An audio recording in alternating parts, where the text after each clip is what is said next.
Jadi harus kita pahami bahwa ini masih proses penyidikan yang masih mengumpulkan berbagai bukti-bukti, ya, dan salah satunya tentu melalui upaya penggeledahan pada siang hingga sore hari ini yang dilakukan oleh penyidik. Tentu semua itu adalah dalam rangka bagaimana tindakan ini membuat terang tindak pidana ini dan menemukan tersangka atau pelakunya. Saya kira itu rekan-rekan media yang bisa kami sampaikan pada sore hari ini sesuai dengan pertanyaan yang disampaikan oleh media.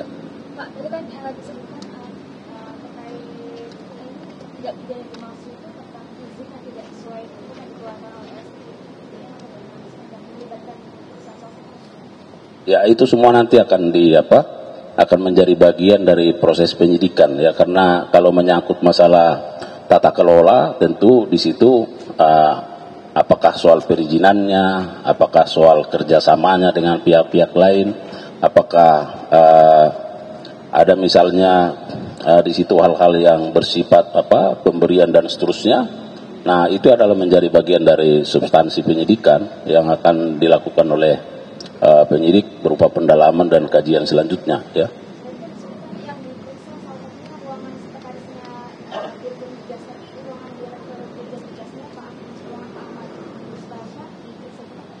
Tadi sudah disampaikan 3 ruangan, ya. Ya, jadi ya 3 ruangan itu karena barangkali dari sisi administrasi ada di Sesdijen, ya. Kemudian mungkin secara operasional ada di direktur, ya. Ada yang lain? Ya, nanti akan kita update, ya.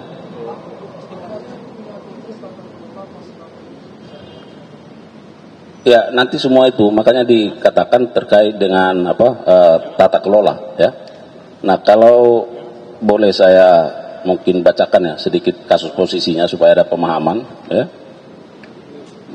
Bahwa pada tahun 2018 dikeluarkan peraturan Menteri SDM nomor 42 tahun 2018 tentang prioritas pemanfaatan minyak bumi untuk pemenuhan kebutuhan dalam negeri, ya.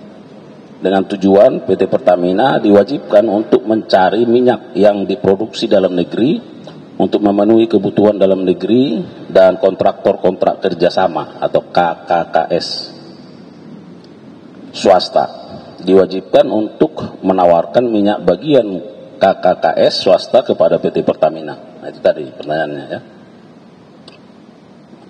Jika penawaran tersebut ditolak oleh Pertamina, maka penolakan tersebut digunakan untuk mengajukan rekomendasi ekspor sebagai salah satu syarat untuk mendapatkan persetujuan ekspor.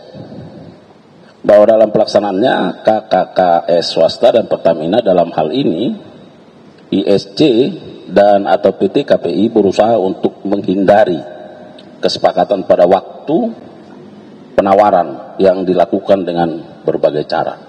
Nah, jadi mulai di situ nanti ada unsur perbuatan melawan hukumnya, ya. Bahwa minyak mentah dan kondensat bagian negara atau MMKBN yang dilakukan ekspor dengan alasan COVID-19 karena terjadi pengurangan kapasitas intake produksi kilang. Namun pada waktu yang sama PT Pertamina malah melakukan impor minyak mentah untuk memenuhi intake produksi kilang, ya.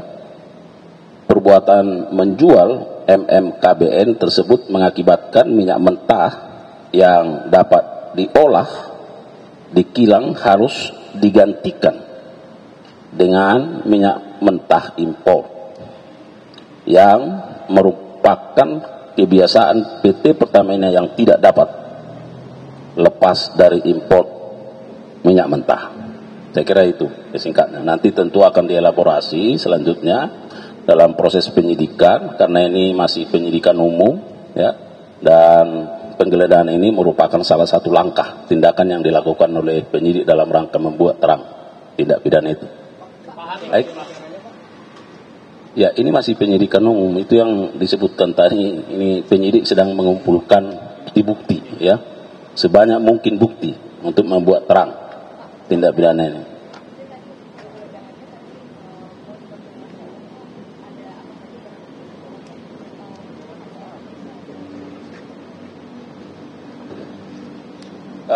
Terkait dengan penggeledahan tadi sudah disebutkan ada 5 dus dokumen, ya, ada 15 barang bukti elektronik berupa handphone, ada 1 unit laptop, dan ada 4 soft file, ya, dan saksi yang sudah diperiksa hingga saat ini ada 70 orang saksi dan 1 ahli.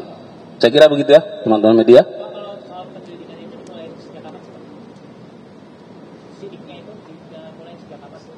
Penyidikannya sejak ini surat perintah penggeledahannya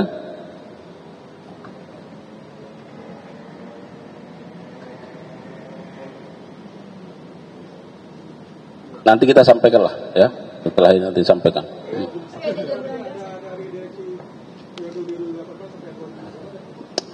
2018 sampai 2023. Nanti kita cek ya siapa-siapa yang, karena yang disampaikan ada 70 saksi yang sudah diperiksa. Kira begitu ya. Ya, makasih ya. Hah? Apa lagi?